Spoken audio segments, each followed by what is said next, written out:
জানি আমার এই কথাগুলো শুনলে অনেকের শরীরে জ্বালা পোড়া উঠে যাবে, তারপরে বলার খুব ইচ্ছা জাগলো মনের ভিতরে, বইলেই ফেলাই। কারণ এমনিও আমি খারাপ, অমনিও আমি খারাপ, দুনিয়ার জগতেই জানে আমি খারাপ। খারাপ থাকা ভালো, বেশি ভালো ভালো না। তো একটা মেয়ে যখন বড় হয়, একটা মেয়ের যখন বিয়ে হয়, তখন কিন্তু শ্বশুর বাড়িতে যায় খুব আশা ভরসা নিয়ে। যাওয়ার পরে কি হয় জানেন, একটু কাজ যদি ভুল হয়, একটু কাজ যদি না পারে, তাহলে মেয়েরা শুনতে হয়, কি করো, তোমার মা কোনো কাজ শিখায় নাই, তোমার মা কোনো কাজ শিখায় নাই, তোমার মা তোমার কোনো কাম শিখায় নাই, তোমার মা কি তোমার এইটা করায় নাই, তোমার মা কি তোমার ওইটা করায় নাই। মানে এগুলা শুনতে হয় মেয়েদের। তারপরে তো আছে মা বাপ তুইলা তো নানান ধরনের কথা, এগুলা আছে মেয়েদের শুনতেই হয়।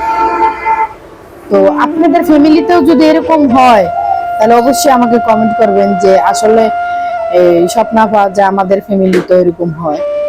সবার ফ্যামিলিতে কিছু না কিছু হয়, কিন্তু সবার ফ্যামিলিতে যে হয় তাও না। আবার অনেক ফ্যামিলি আলহামদুলিল্লাহ অনেক ভালো, আবার অনেক ফ্যামিলি এত পরিমাণে খাচ্চর, জঘন্য পরিমাণে খাচ্চর, বলার বাহিরে। তো তাদের উদ্দেশ্যে একটা কথা বলি, দেখেন আপনাদের বাড়িতেও কিন্তু মেয়ে আছে, আর যাদের বাড়িতে মেয়ে নাই তারা তো কখনো মেয়ের মর্ম বুঝবো না, কষ্টও বুঝবো না, দুঃখও বুঝবো না, ওইগুলা নাইলে নাই বললাম।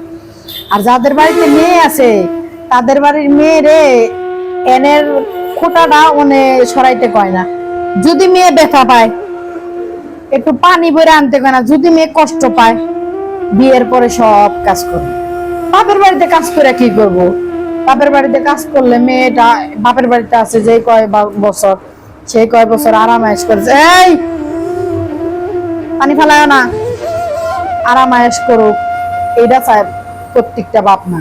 শ্বশুর বাড়িতে যায় সব কাজ করুক, কিন্তু যারা বউ হয়ে আসে না, তাদের শুনতে হয় তোমরা কি কাজ করো, তোমরা কাজ পারো না, তোমাদের মারা শিখায় নাই, খালারা শিখায় নাই, এগুলা শুনতে হয়। কামচোর, মানে বিভিন্ন ধরনের কথা।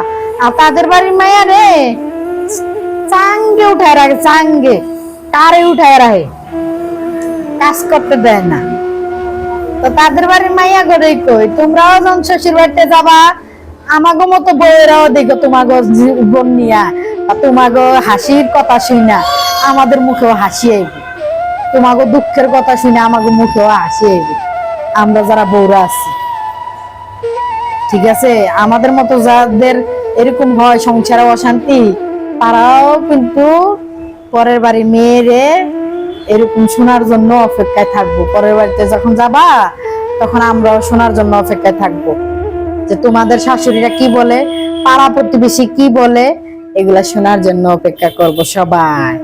তো এই কারণে কারোর নিন্দা করো না, তোমরাও নিন্দায় পড়ো না, বুঝছো? কারোর নিন্দায় করো না, তোমরা নিন্দায় পড়ো না, কারণ তোমাকেও দিন আছে, এই দিন দেখার জন্য তোমরাও অপেক্ষা করো। তো ধন্যবাদ, সবাই ভালো থাকো। আমি জানি আমার কথাগুলো শুনলে অনেকের জ্বালাপোড়া করবো, তাতে আমার এইটাও যায় আসে না। আগে যাইতো অনেক, এখন আর যায় না।